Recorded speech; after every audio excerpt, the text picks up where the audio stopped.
नदियापुर गांव में बसंत नाम का एक नौजवान नाविक रहता था। नदियापुर गांव की सीमा में आने जाने के लिए लोगों को नाव का ही सहारा लेना पड़ता था। बसंत एक सीधा साधा नाविक था। उसके परिवार में उसकी पत्नी और एक बूढ़ी माँ थी। बसंत बेहद गरीब था। बसंत के ऊपर नदियापुर गांव के लगभग सभी लोगों का कर्जा चढ़ा हुआ था। आज बसंत अपनी नाव के पास पहुंचा ही था कि तभी गांव का सेठ धनीराम कुछ लोगों के साथ उसके पास आ धमका। बस बहुत हो गया, अब मामला बर्दाश्त से बाहर होता जा रहा है, समझ गया? पूरे 6 महीने हो गए मुझे बेवकूफ बनाते हुए तुझे। आज मैं अपने पैसे ले जाकर ही रहूंगा, समझा? मुझे कुछ दिनों की मोहलत और दे दो सेठ जी। आप तो जानते ही हो कि इस वक्त धंधा कितना मंदा चल रहा है। अबे तेरा धंधा कोई मंदा नहीं चल रहा। सच तो ये है कि तू मेरे पैसे देना ही नहीं चाहता। नदियापुर गांव में आने के लिए और जाने के लिए नाव का ही सहारा लेना पड़ता है।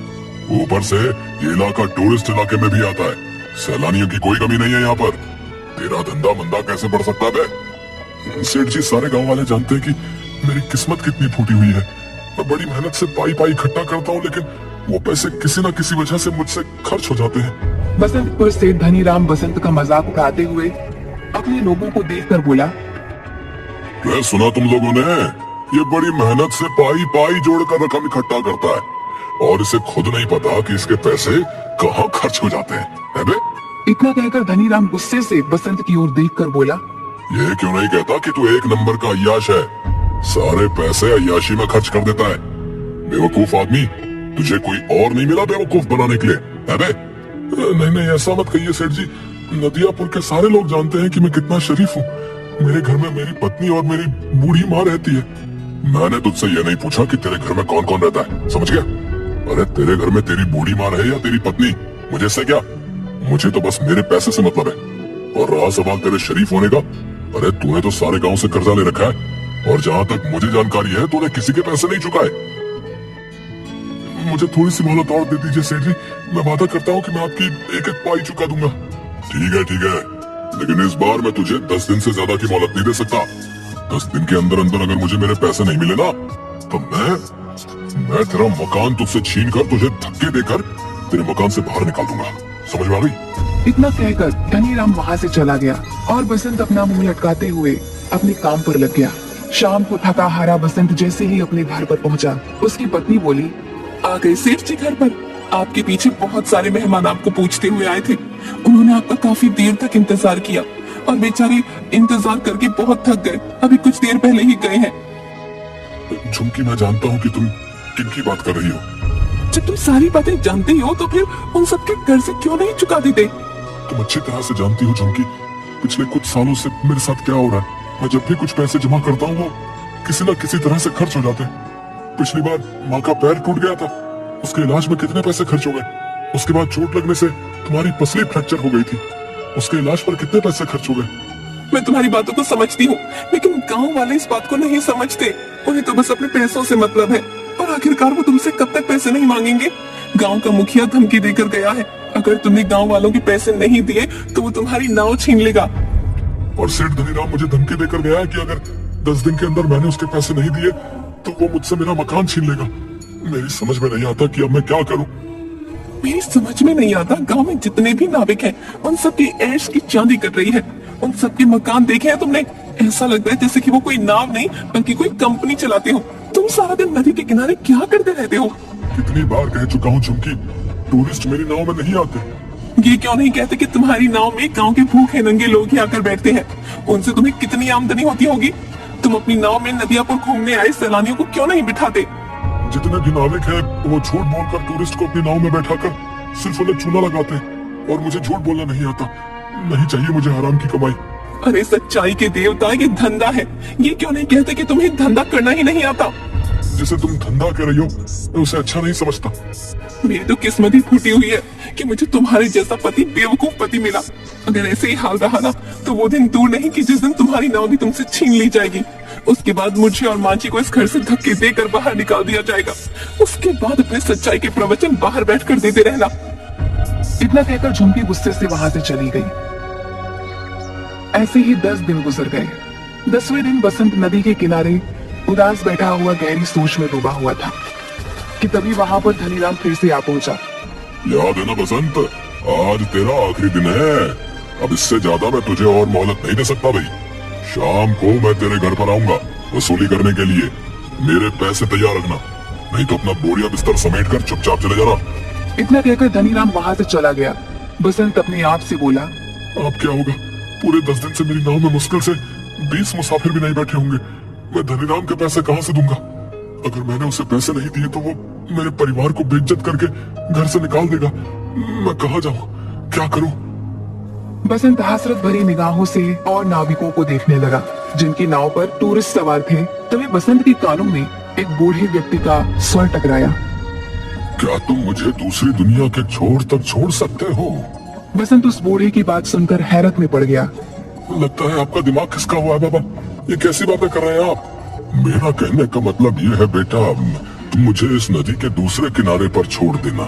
तो सीधे सीधे ये कहिए ना बाबा कि आपको दूसरी सीमा पर उतरना है। ठीक है बाबा, 200 लगेंगे।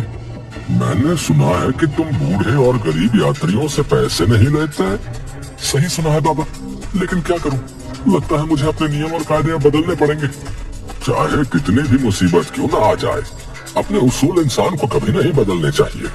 वक्त बदलते हुए देर नहीं लगती। मैं इस वक्त बहुत परेशान हूँ बाबा। जाओ जाकर कोई दूसरी नाव पर बैठ जाओ। लेकिन मुझे तो सिर्फ तुम्हारी ही नाव पर बैठना है और मेरे पास पैसे नहीं है तुम्हें देने के लिए।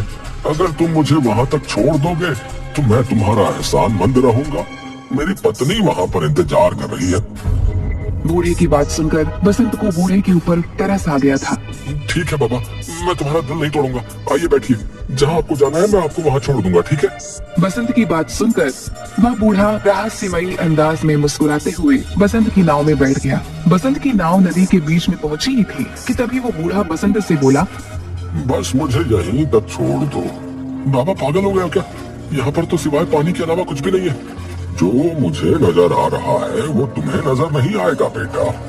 तुम नाव यहीं रोक दो, मैं यहीं उतर जाऊंगा। बाबा तुम डूब जाओगे, पानी बहुत गहरा है। मगर बूढ़े ने बसंत की बात नहीं सुनी और नदी में कूद गया। यह देखकर बसंत बुरी तरीके से घबरा गया और बड़बड़ाता हुआ बोला, अरे कहाँ फंस गया मैं? अगर ये बूढ़ा मर गया तो उसकी मौत का इल्जाम भी मेरे ऊपर लगेगा। सभी लोगों ने इस बूढ़े को मेरी नाव में सवार होते हुए देखा है। अब क्या करूं? लगता है मुझे भी नदी में कूदना ही पड़ेगा। इतना कहकर बसंत ने नदी में छलांग लगा दी। मगर उसने जैसे ही नदी में छलांग लगाई, उसने अपने आप को एक बेहद सुंदर जंगल के बीच बहुत छोटे से तालाब में खड़ा हुआ पाया। बसंत तुरंत उस तालाब से निकलकर उस जंगल की ओर देखने लगा। तभी उसके कानों में एक भारी आवाज टकराई। बेटा मेरी शाख थोड़ी सी झुक रही है, इसे थोड़ा सा सीधा कर दो, अब मुझे दर्द हो रहा है। बसंत ने देखा कि वो जिस पेड़ के नीचे खड़ा था, बसंत से वही पेड़ बोला था। बसंत डर गया। डरो मत, अगर तुम मेरा ये काम करोगे तो मैं तुम्हें आगे का रास्ता बता दूंगा। बसंत ने डरते डरते उस पेड़ की शाख ऊंची कर दी। तभी अचानक बसंत के सामने एक बेहद सुंदर सोने की सड़क बन गई। घबराओ मत, तुमने मेरी मदद की है, इस वजह से ही तुम्हारे लिए ये सोने की सड़क मैंने बना दी है। तुम यहाँ से सीधे राजमहल तक पहुँच जाओगे। लेकिन ये कौन सी जगह भाई? कुछ देर बाद तुम्हें पता लग जाएगा। तुम जिस रास्ते से यहाँ पर आए हो वो रास्ता सिर्फ शाही लोगों के लिए खुलता है। तुम जरूर कोई खास हो। कुछ दूर चलकर बसंत की नजर एक पेड़ पर गई जहाँ पर लाल लाल सेब लटक रहे थे। अचानक एक सेब बसंत की ओर देखकर बोला, देख क्या रहे हो? अगर तुम्हें भूख लगी है तो मुझे खा लो। अरे वाह, ये मैं कहाँ आ गया? वो बूढ़ा जरूर कोई मायावी व्यक्ति था। नहीं नहीं, मैं जहाँ पर रहता हूँ वहाँ पर बोलने वाले फल नहीं होते। अगर वो बोलते तो हम बिल्कुल नहीं खाते। तुम वाकई बहुत दयालु लगते हो। तुम्हारा इस जादुई नगरी में स्वागत है। इस सोने की सड़क पर सीधे चले जाओ, कुछ ही देर में तुम महल तक पहुंच जाओगे।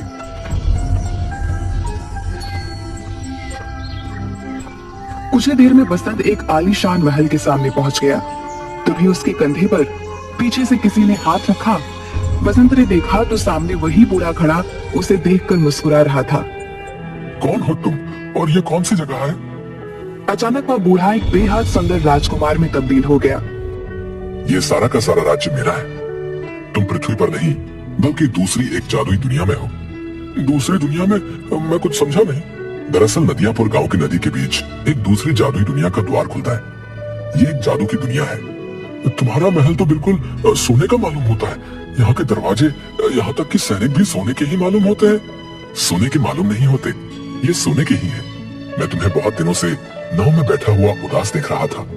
मैं जानता हूँ कि तुम बहुत अच्छे स्वभाव के हो और तुम्हारी दुनिया में अच्छे व्यक्तियों के साथ अच्छा बर्ताव नहीं होता, जबकि हमारी दुनिया में ऐसा बिल्कुल नहीं होता।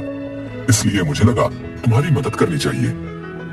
इतना कहकर वो राजकुमार बसंत को महल के अंदर की ओर ले गया, जहां पर सोने के सिक्कों के ढेर लगे हुए थे। ये सारे सोने के सिक्के तुम्हारे हैं। तुम्हारी जितनी मर्जी हो यहाँ से ले जा सकते हो और तुम जब चाहो यहाँ पर आ सकते हो। मगर याद रखना, तुम्हें इस बात को हमेशा रहस्य ही रखना होगा। यहाँ तक कि तुम्हें अपनी पत्नी और माँ को भी इस बारे में कभी नहीं बताना। जिस दिन तुम इस राज को छुपाने में नाकामयाब हो जाओगे, तुम्हारे लिए इस दुनिया के द्वार बंद हो जाएंगे, क्योंकि ये यहाँ का नियम है। बसंत ने एक थैले में सैकड़ों सिक्के भर लिए। वो राजकुमार उसे उसी जादुई पेड़ के पास मौजूद उस छोटी सी तालाब पर ले आया। तुम इस तालाब में कूद जाओ, तुम अपनी नाव में दोबारा वापस पहुंच जाओगे। बसंत जैसे ही उस तालाब के अंदर कूदा, उसने दोबारा खुद को नदी के बीच में पाया। बसंत उसी दिन वो सारा सोना शहर में बेच आया और उसने गांव में सबके कर्जे चुका दिए। देखते ही देखते बसंत नदियापुर का सबसे बड़ा सेठ बन गया। एक दिन बसंत की पत्नी ने बसंत से कहा, तुमने आज तक नहीं बताया जी कि आखिरकार तुम इतने ढेर सारे पैसे लेकर कहां से आए और तुम कुछ दिनों के लिए अचानक कहां लापता हो जाते हो। मैंने तुमसे कितनी बार कहा है झुमकी कि मैं इस बारे में नहीं बता सकता। इतना तो मैं जानती हूँ कि तुम कोई गलत काम नहीं कर सकते। अगर तुम नहीं बताना चाहते तो शायद इसमें ही हम सबकी भलाई होगी। बसंत की अमीरी देखकर धनी राम अंदर ही अंदर जलने लगा।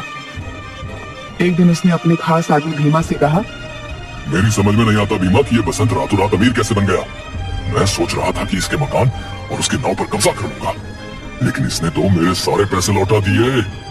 सिर्फ आपके ही नहीं सेठ, उसने सारे गांव वालों के पैसे लौटा दिए। आज गांव में सबसे आलीशान हवेली उसकी बनी हुई है और तो और नदियापुर में सारी नाव का मालिक बसंत ही है। हाँ मुझे पता है, और वो टूरिस्ट से बहुत कम पैसे लेता है और गांव के लोगों को तो वो मुफ्त में ही नाव में बैठाने का काम करता है। मेरा धंधा भी चौपट हो गया। दाल में जरूर कुछ ना कुछ काला है। जाओ जाकर पता करो कि आखिर माजरा क्या है। जाओ। मैंने पता कर लिया है। क्या मतलब? कुछ दिनों पहले मैं उसका चुपके से पीछा कर रहा था। अचानक मैंने देखा कि वो बीच नदी में कूद गया और कुछ ही घंटों के बाद वो वापस आ गया। उसके हाथ में एक थैला था जो सोने से चमक रहा था। बेवकूफ आदमी, ये बात तूने मुझे पहले क्यों नहीं बताई? इसका मतलब कि नदी के बीचों बीच जरूर कोई सोने की सुरंग है जो उसके हाथ लग गई है। मुझे अभी ले चलो वहां पर।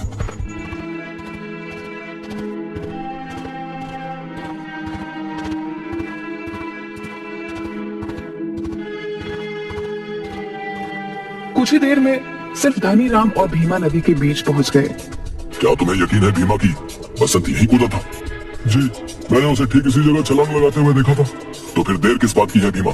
चलो अब हम दोनों साथ साथ कूदकर उस सोने की सुरंग में पहुंच जाते हैं और सारा का सारा सोना आज ही निकाल लेते हैं। आपने तो मेरे मुंह की बात छीन ली। इतना कहकर वह दोनों नदी में कूद गए। अचानक बहुत तेज एक पानी की लहर आई। भीमा और धनी राम डूबकर मर गए। बसंत ने आज तक उस रहस्यमयी कहानी के बारे में किसी को नहीं बताया।